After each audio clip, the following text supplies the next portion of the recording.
Arda'nın Mutfağı YouTube kanalında bugün hep beraber güzel bir gül böreği yapacağız. Her şeyin başında iç harcı yaparak işe başlıyoruz. Isıttığımız tavaya 2 yemek kaşığı zeytinyağı ekliyoruz. Soğan. Soğanlar yumuşadıktan sonra kıyma. Kıyma hafif diriliğini kaybederken yeşil biber, ince doğranmış sarımsak, tuz ve karabiber ekleyip yavaş yavaş pişiriyorum.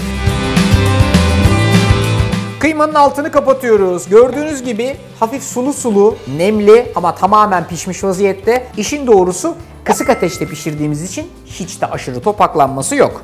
Gelelim yufkanın hazırlığına. 1 bardak süt, 1 bardak su, 1 yemek kaşığı sirke, yarım su bardağı sıvı yağ, 1 tepeleme yemek kaşığı un.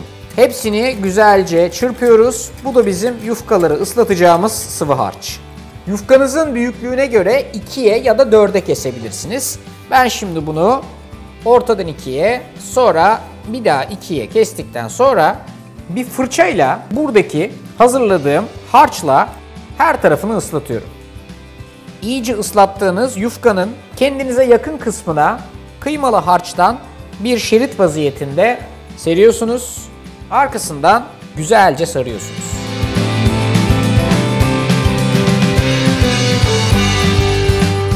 Yufkanızı olduğu yerden kendi ekseni etrafında katlamaya başlıyorsunuz.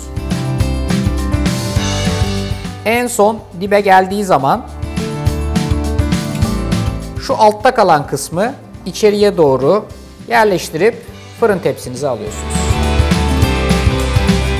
Son olarak böyle fırın tepsisine dizdiğimiz gül böreklerinin üstüne, kenarına, köşesine, hatta aralarına da yumurta sarısı gezdiriyoruz. Ben gül böreğini bu şekilde sade, yani üstüne sadece ve sadece birazcık çörek otu serpilmiş vaziyette seviyorum. Siz alternatif bir sunum ve içerik arıyorsanız bunun üzerine fırından çıkarttıktan sonra tabii birazcık böyle yoğurt, hafif yağ yakarak filan da servis edebilirsiniz. Peki soruyorum size. Arkadaşlar, siz hangisini tercih ediyorsunuz? Ben de sarımsaklı yoğurtlu, üzerine de böyle salçalı, yağlı, pul biberli acı bir sos. Ben kesinlikle gül böreğini avokado soslu seviyorum. Guacamole olmazsa olmazıdır. Yoğurtsuz. Gül böreğin üstüne yoğurt dökeceksin. Sonra da tereyağını eritip biraz pul biber yemedi yanında. Ah yoğurt, ah. Böyle mi yiyeceğim bunu? Öyle. Böreği yok mu? Bizdeki cevapları duydunuz. Artık siz de kendinizinkini yaparsınız. 180 derecelik fırın.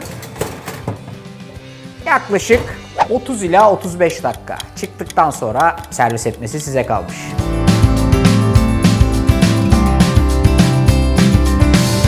...30-35 dakika sonunda böreklerimizi fırından çıkartıp artık servis edeceğimiz tabağa alabiliriz. Evet Şehnaz, herkes fikrini söyledi. Böyle allısı olsun, güllüsü olsun, yoğurtlusu bilmem nesi. Sen nasıl olsun istersin?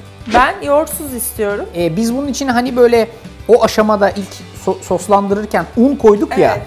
Ne işe yarıyor un? Bir anlatmak ister misin? Aralarda çıtırlık sağlıyormuş. Çok güzelmiş. Efendim işte bizim gül böreklerimiz. Yapması bizden, beğenmesi sizden, uygulayıp kanala abone olması yine sizden. Afiyet olsun.